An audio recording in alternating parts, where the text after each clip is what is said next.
My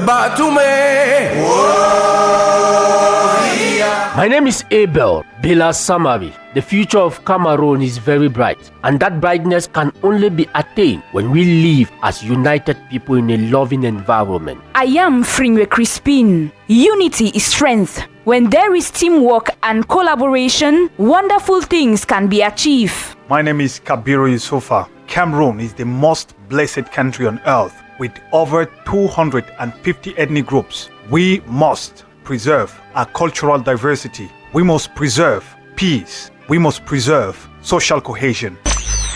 Together, hand in hand, let us preserve the unity of our beautiful country, Cameroon.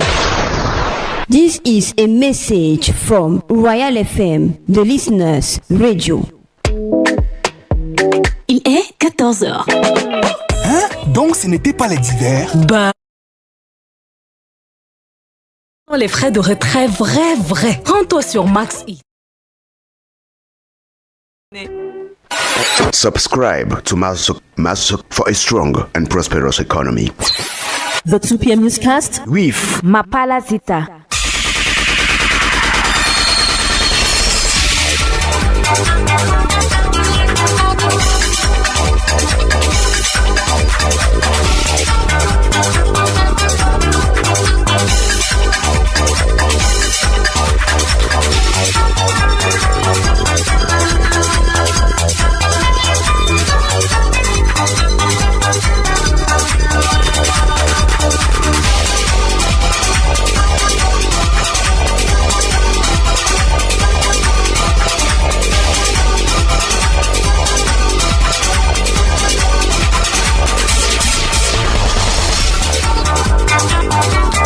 Good afternoon, ladies and gentlemen. You're welcome to today's Royal Afternoon Edition, the 2 p.m. news on 88.4 Royal FM. My name is Mapala Zita.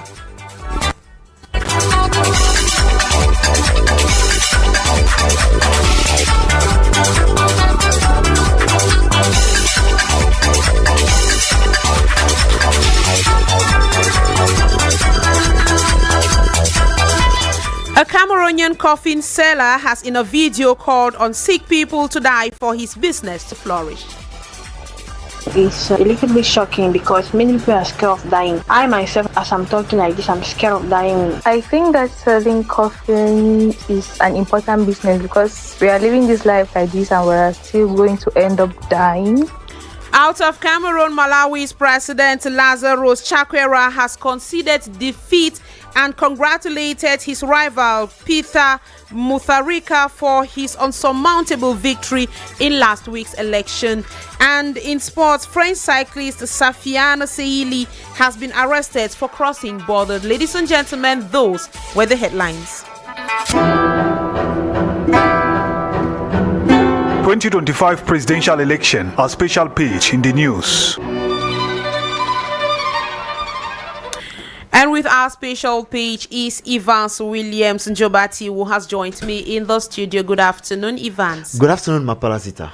Evans, you say Issa Chiroma Bakari and Bello Boba Maigari have both given their stance on who to be the consensus candidate for the opposition. Making these outings yesterday on different platforms, both Issa Chiroma Bakari of the FSNC and Bello Boba Maigari of the UNDP pointed out why they think other opposition leaders should endorse them as consensus candidates. Speaking in a video shared by his campaign team, Issa Chiroma Bakari appealed to Bello Boba Maigari to unite with him and bring down the CPDM-led regime, which to him has overstayed its welcome. On the other hand, Bello Boba Maigari responded to this appeal via foreign French media RFI, where the UNDP candidate announced that he will be meeting up with his Northeast brother. Meanwhile, a group of self-styled Search of the Grand North have issued an open letter to Issa Chiroma Bakari, national president of the FSNC, urging him to step aside and support Bello Boba Maigari in the presidential race. The elders argued that Bello Boba Maigari, a former private Prime Minister and long-time political leader, has the experience and legitimacy to better represent the Northern Bloc in the national contest. They also cautioned that Chiroma's insistence on running separately could split the Northern vote and worst secure another victory for incumbent Paul Biya. Zita.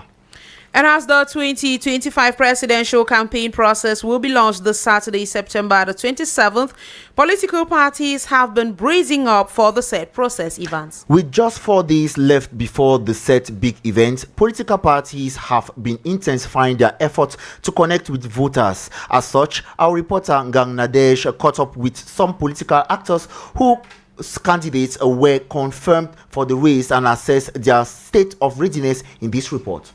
As the campaign season is set to officially kick off in a few days, major political parties are intensifying their efforts to connect with voters and showcase their vision for the country's future.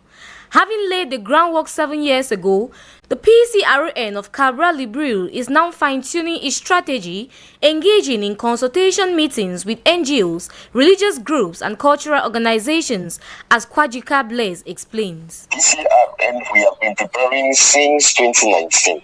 We started our preparation just yesterday. So today we are just completing, getting our I's and T's where we have been lacking. Representative in polling units, doing consultations with organizations, religious groups, cultural groups to join the Orange Coalition. We are just rounding up what we started 7 years back, and we are psychologically prepared for October. Yakubu Njikang of the CPDM confirms that the party has secured the necessary financial backing, ensures its supervisors and militants are well trained with clearly defined strategies. Everything is set for the beginning of the campaign. We have had things in different local commissions put in place by the Central Committee to handle the CPDM campaign. We have had various meetings and contributions has been made by various militants in order to ensure the smooth running of the campaign, and also the voting education, the electoral education, and the putting into place of the various supervisors of our election in polling stations have also been put in place. All our strategy has been defined, and the political education has been given to our militants and sympathizers. Meanwhile, Kotem Princeville of the FDC asserts that, having finalized logistics and every necessary preparations, the party is ready and hopes are high for a successful outcome. The preparations are very much on. The momentum is high in terms of logistics. Things are being put in place gradually. The candidate is doing well. He's doing his pre-campaign tour, putting in place the team that will be galvanizing the campaign period, hopefully, and hoping very positive that this year Cameroon is going to have that change. I want to say the momentum is high, and we are very much positive about the outcome of this year elections. Come October 12th, Cameroonians will head to the polls to decide their next leader who will shape the country's future for the next 7 years. Gang Nadesh, in that report, administrative authorities have for their part also been on the move so as to have a free, fair and transparent elections while ensuring peace and security events. That's right, Zita. The National Communication Council under Joseph Chebonke Kalabopsu on its part has organized a 3-day capacity building workshop in Douala littoral region of Cameroon, which has brought together major professionals from across Cameroon to prepare for the coverage of the electoral process slated for October 12, 2025. Organized in collaboration with the United Nations system, Joseph Chebonke Kalabopsu here outlines that the need for such before the polls are officially opened. The eye and ear of the public and have been trained on how to gather and treat information.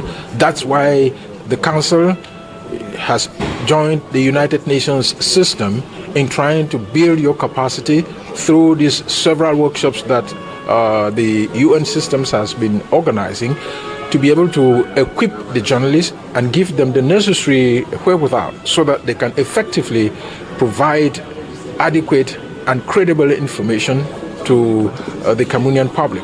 And I think that it's extremely important because the decisions which the electors will make will depend on the information which you share to them about the political programs of the competing political parties and candidates. Still in Douala, the Minister of Territorial Administration, Paul Atanganji, is currently holding a socio-political and security meeting. This fourth meeting comes a day after the Minat boss was in Boya, Southwest Regional Capital, for the same purposes. Take a listen to him in this excerpt. Parents should talk to their children.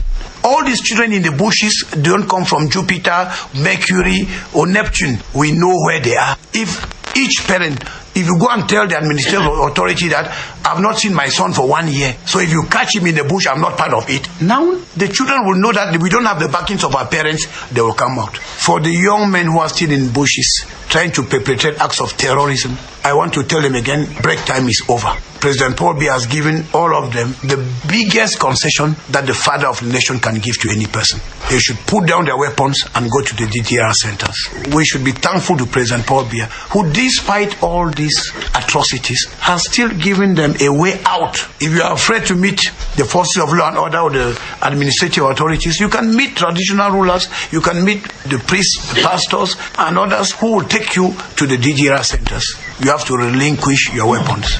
You cannot fight the state. You cannot fight Cameroon. It's not possible. You cannot. So, and by the way, we cannot be complaining about things that we don't have and at the same time destroying the little we have. You go and burn a health center, you go and burn a church, you go and burn a classroom. Then you have a caterpillar trying to do your roads, you go and burn the caterpillar. You are doing harm to yourselves. That is the idea of even Anglophones marginalizing Anglophones. You have your store, someone tells you a ghost, you don't even see him, don't open your store. He's a ghost. Minister Paul Atanganji speaking there, and it should be noted that this nationwide store for supporting Elekam is in conformity with Section 43 of the Electoral Code. Before you go, Evans, you tell us just how voters should behave on elections day. Noted as a civil responsibility, experts in law have affirmed that a single vote can change the fate of a nation, as Barrister Mofola Tomnyoy states.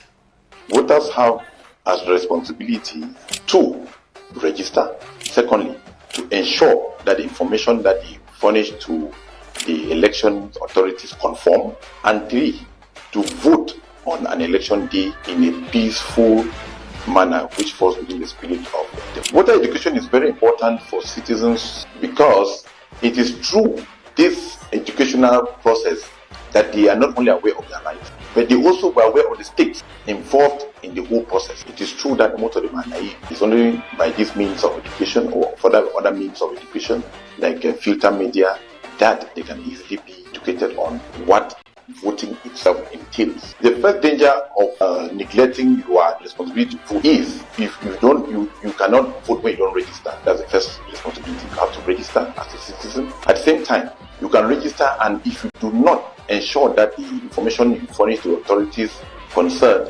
conform, you risk not voting on the last. And the third, but not the least, is their responsibility to vote in a peaceful manner.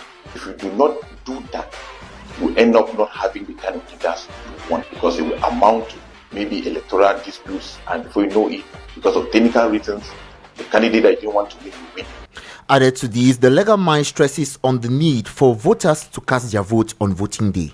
It is a means by which my opinion can be heard and by which I can freely express myself without fear or favor. My vote can contribute to the development of the country for the simple reason that it is through that vote that we choose the right leaders whom we have the conviction that they can bring development to our country. Anyone who feels for one reason or the other that his or her vote doesn't matter, I think he or she hasn't got the point. In a Cameroonian context, the winner of an election, be it a presidential election, is by a simple majority. Your single vote that you decide to stay home, not to cast, can turn things around. The act of voting is a fundamental human right. And as you know, Mapalazita, we cannot talk about elections and not talk about the ballot papers, which are still in a process. Our newsroom in this light caught up with an Elekam official, Barrister Marcel Kumfa, who outlines on how the process goes. The printing of ballots in elections Cameroon is done in 3 phases. The first phase is a collection of the information. You know, the law says when people are depositing their files for candidacy, they need to choose the colors, their symbols, and their emblems, which is going to be used for the printing of their ballot paper. When an OK is given in the last phase, they do the final printing, which is ripe now for process. The process is well secured in such a way that all the printed documents as well as the materials used for elections are well protected in order not to be mishandled by whosoever at the level of the printing press, at the level of the storage, and at the level of the field staff taking care of the materials. They are well secured. 2025 presidential election, that was our special page in the news.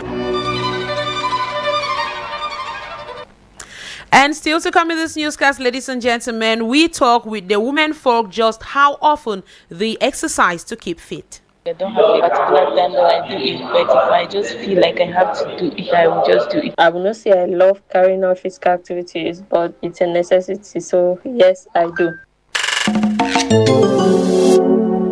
Welcome back. If you are just tuning in, you are listening to the 2 p.m. news on Royal FM and watching us live on Facebook at Royal FM Cameroon.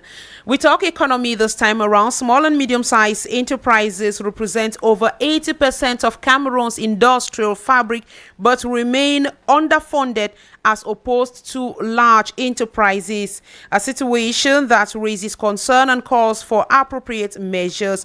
In the report that follows, Jeffrey Tachum highlights the views of an economic expert and methods to provide adequate financing for small and medium-sized enterprises.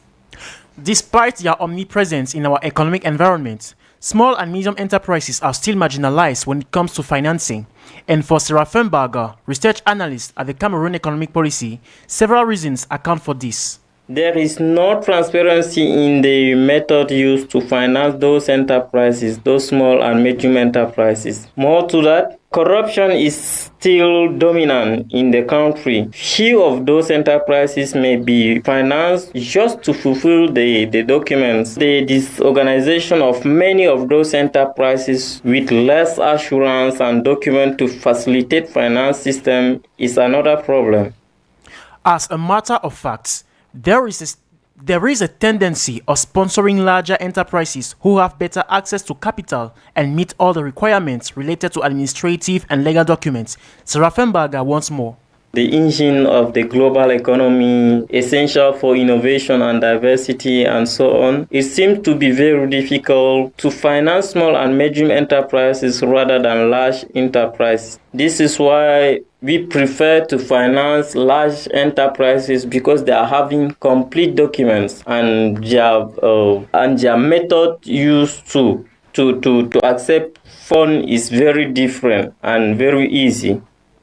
According to the Ministry of Small and Medium Enterprises, 1,000 billion CFA francs was provided by big-scale enterprises during the third term of 2024, with only 273 billion made available for small-scale businesses.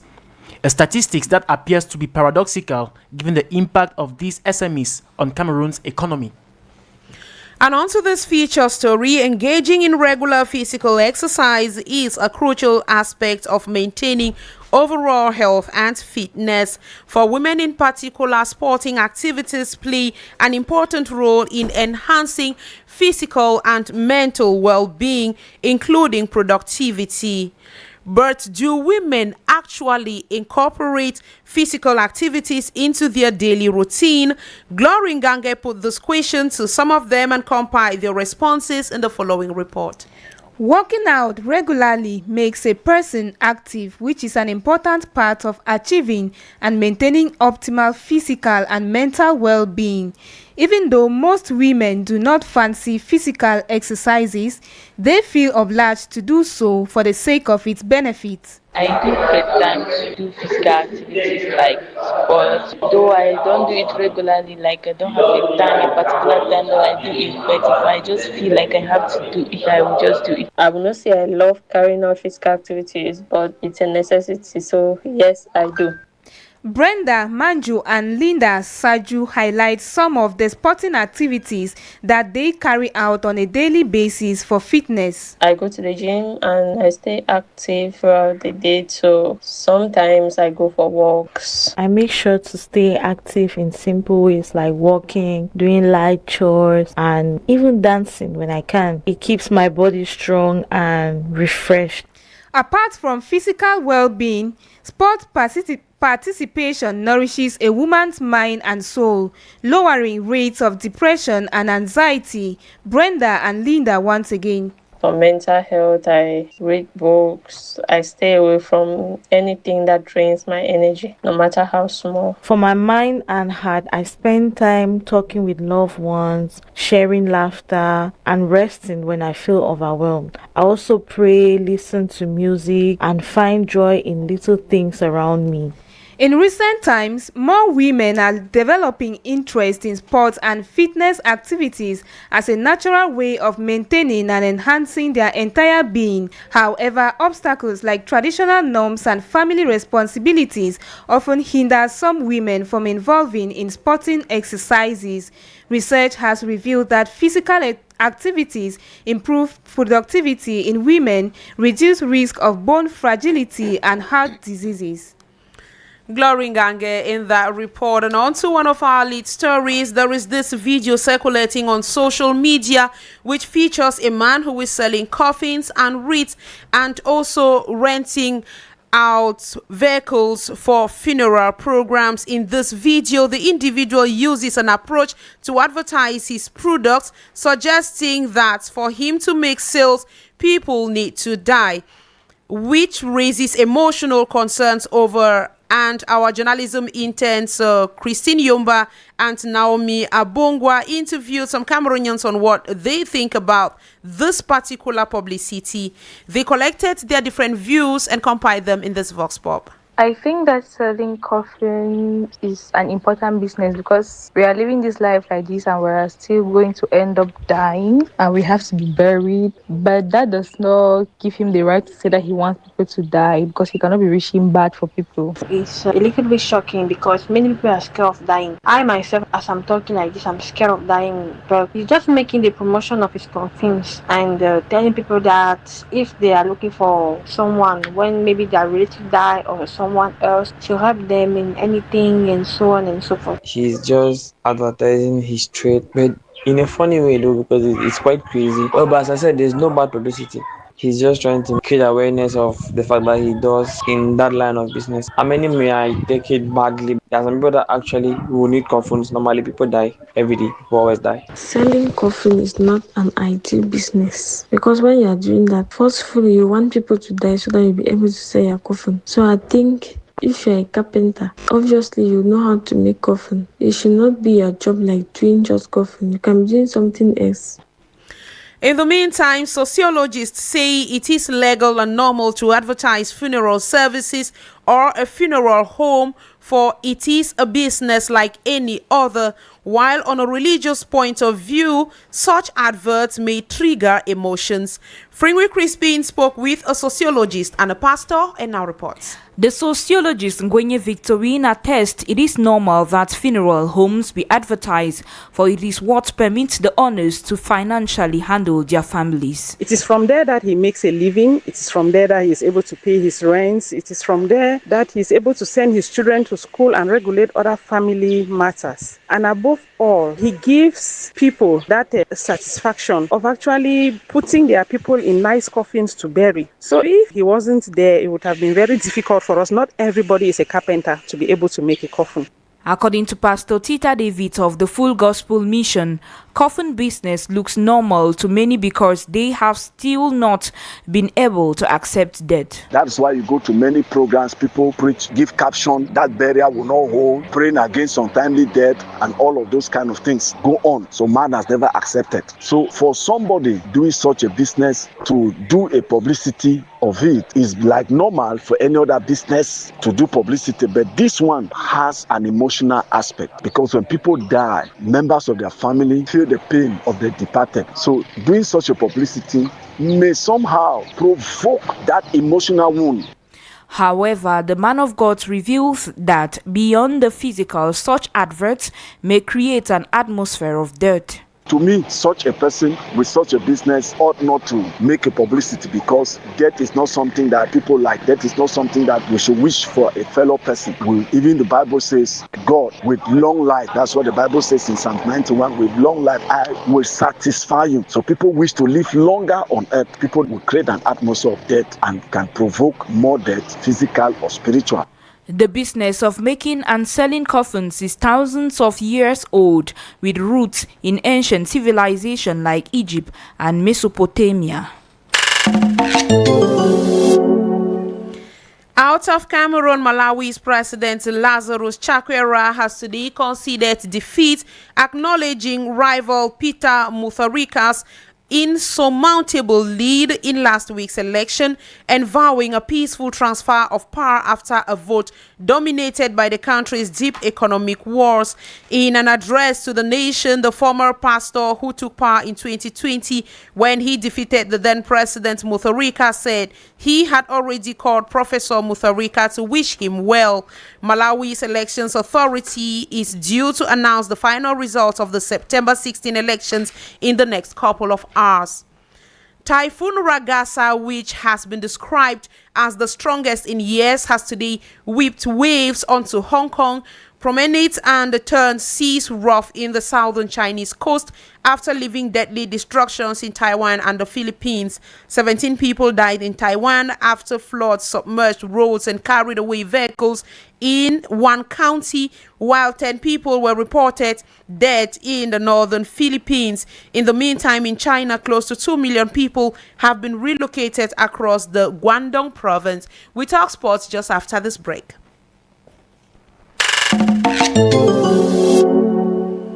And in sports athletics, Cameroon's representatives at the 2025 World Athletic Championship have returned from Tokyo with no medal. Cameroon had a delegation of 4 athletes, including 3 girls and 1 boy, who participated in different categories of sprinting and triple jump. Here is an overview of their performance with the Secretary General of the Athletics Federation, Charles Nkokote. I can say that we was expecting better than what we received as a result, because our athletes made a great season. For example, only to be qualified, it was not easy to qualify in the World Championships. They made it brilliantly. We asked them to do better than in the last World Championships that was held in 2 years ago in Budapest. Manuel, who was 4th participation, he was expecting a brilliant place in the final, for example, knowing that he also supposed to run the Diamond League final. Came from an injury that would not allow him to do the Diamond League final. Vegetame and Suzanne in both 100 meters and triple jump. This was their first participation in the World Championships. It was not easy, but when we showed the final classification after the event, Evej finished 45th to 60. It was not a bad result. Also, Anne Suzanne finishing 32nd to 36. It was the same also with Nora Moni, also was in the second participation in the discus throw, finished 31st to 36. Sportsman Biwa Brian has joined me in the studio. Good afternoon, Brian. Good afternoon, Mapalazita. Brian, you say the Minister of Sports and Physical Education, Professor Narcis Mwele Kombi, has praised 3 federations for a job well done. Among the federations who got flowers from Sports Minister is the Cameroon Bodybuilding Federation, the Volleyball Federation, as well as the Weightlifting Federation. The Volleyball Federation was praised for their recent exploit in Kigali, where the Under-20 men's national team finished vice champion of the African Nations Championship and grabbed a ticket for the Under-21 World Cup. Bello Budan is the federation's president.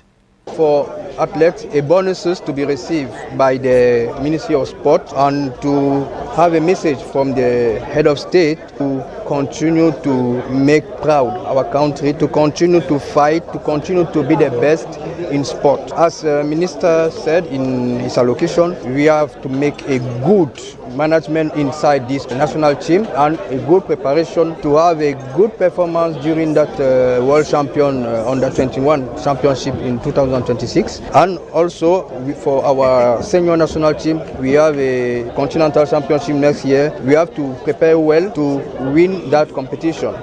The Bodybuilding Federation on their part competed in several competitions in South Africa, Italy, France and Japan and accumulated 34 medals across all these competitions. Achille Balimanya is the president of the Cameroon Bodybuilding Federation. As the minister said, the secret is work, hard work, is devotion, is management, leadership, and I would say again hard work, because to be able to bring those athletes to this level, we have to work harder, we have to push, we have to put ourselves into between, and it's not always easy to manage people. Most people who are winning sometimes both thinking that they are already arrived, and we have to work the mind, work the spirit, work the brain to be able to come back to their feet and do the work. They are very well, because since they are working for it, they are going to Kuala Lumpur. That will be from the 12th to the 15th for the Mr. and Miss Universe, was the biggest competition of bodybuilding in the world. So we are thinking that we're going to do our best to win all and everything over there. And in the same vein, the Weightlifting Federation got accolades from the sports boss for backing 19 medals at the just ended 2025 African Championship in Abidjan, Cote d'Ivoire, with 8 golds, 3 silvers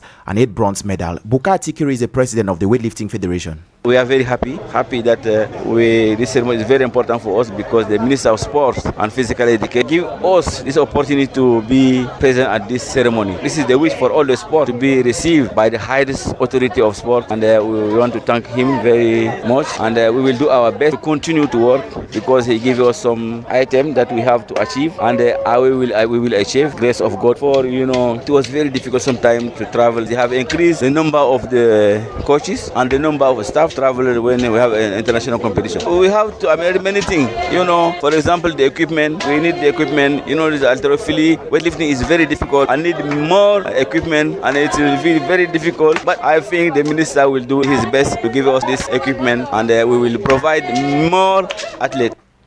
On the international scene, Brian, you see a French cyclist has been arrested for crossing border.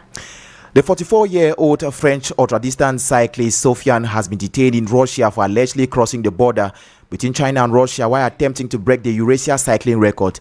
The said cyclist embarked on an 18,000-kilometer journey from Lisbon to Russia on July 1st, aiming to beat the record set by German cyclist Jonas Ditchmann in 2017. According to reports, the cyclist attempted to cross an authorized checkpoint despite being permitted to cross by train via another designated point as per the details on his visa. This then led to the Russian court to order for the cyclist to be held in a pre-trial detention until October 4th at least. It is now time for me to welcome Doreen Bimi into the studio with a summary of this newscast in the French language. Bon après-midi, Doreen. Good afternoon, ma Palazita. Économie de la mort, une publicité sur la toile qui bénéficie d'une pompe funèbre et des services offerts. Fâche, le ton utilisé interroge sur la banalisation de la mort à l'autel des intérêts financiers. En politique présidentielle 2025 au Cameroun, à quelques jours du démarrage officiel de la campagne électorale le 27 septembre 2025 prochain, des acteurs politiques et différents partis politiques sont au four et au moulin dans la course au fauteuil d'étoudie le 12 octobre prochain. Sur la scène internationale au Malawi, le président sortant Lazarus Chakwera a reconnu ce jour 24 septembre 2025 sa défaite dans l'élection du 16 septembre dernier. Une affirmation à la nation que son rival Peter Mutharika bénéficierait d'une avance insurmontable dans la course à la présidence. En sport, le ministre des Sports et de l'Éducation physique a reçu hier les équipes du Cameroun de bodybuilding, haltérophilie, volleyball, dames et messieurs, U20. 55 médailles au total, une vingtaine d'athlètes étaient présents pour exposer leurs médailles.